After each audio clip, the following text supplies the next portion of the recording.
की राजधानी रायपुर सहित प्रदेश के कई जिलों में रविवार को सुबह से ही आसमान में बादल छाए हुए हैं। मौसम विभाग ने प्रदेश के 10 जिलों के लिए बारिश का येलो अलर्ट जारी किया है।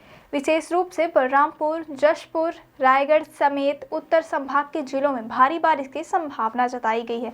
विभाग का अनुमान है कि अगले 4 दिनों तक इन जिलों में मौसम का यही हाल बना रहेगा।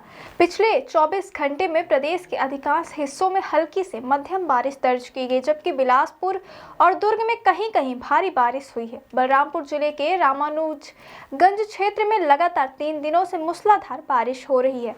इसके चलते नदियां और नाले उफान पर हैं। प्रमुख नदी कनहर में बाढ़ जैसे हालात बन गए हैं और एनीकट के ऊपर से पानी बहने लगा है। नदी का जलस्तर लगातार बढ़ रहा है, जिससे फकीरवा नाला होकर वार्ड क्रमांक 13, 14 और 15 में पानी घुसने लगा है।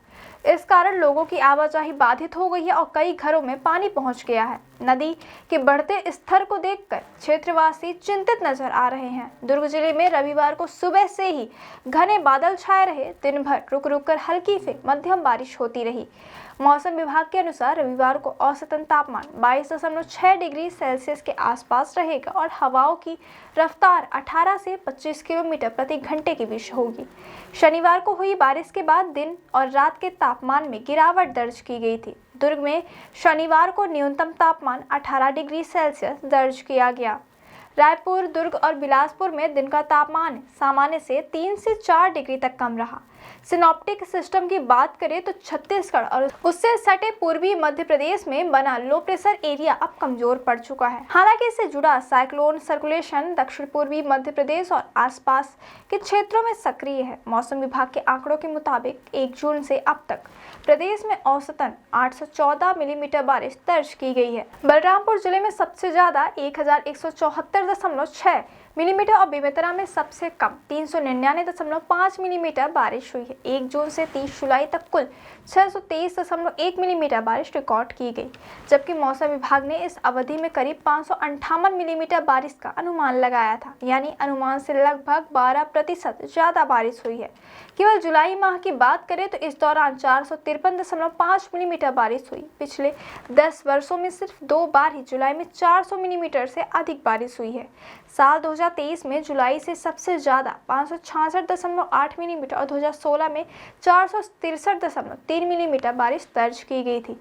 आकाशीय बिजली भी एक प्रमुख समस्या है। आकाशीय बिजली के वैज्ञानिक पहलुओं पर भी विशेषज्ञों ने विशेष जानकारी दी है।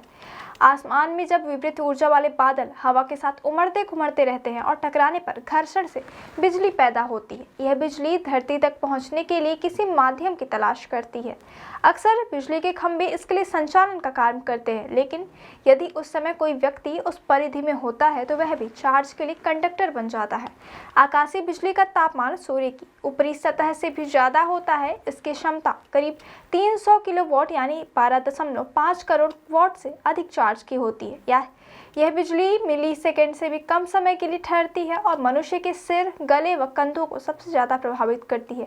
विशेषज्ञ बताते हैं कि दोपहर के समय आकाशीय बिजली गिरने की संभावना अधिक होती है। खास बात यह है कि यह एक ही जगह पर दोबारा नहीं गिरती। रबर, टायर या फोम इसके बचाव में मददगार हो सकते हैं। यदि कोई नाव चला रहा हो तो तुरंत बाहर आ जाना चाहिए। लंबी संरचनाएं भी आकाशीय बिजली से सुरक्षा प्रदान करती है।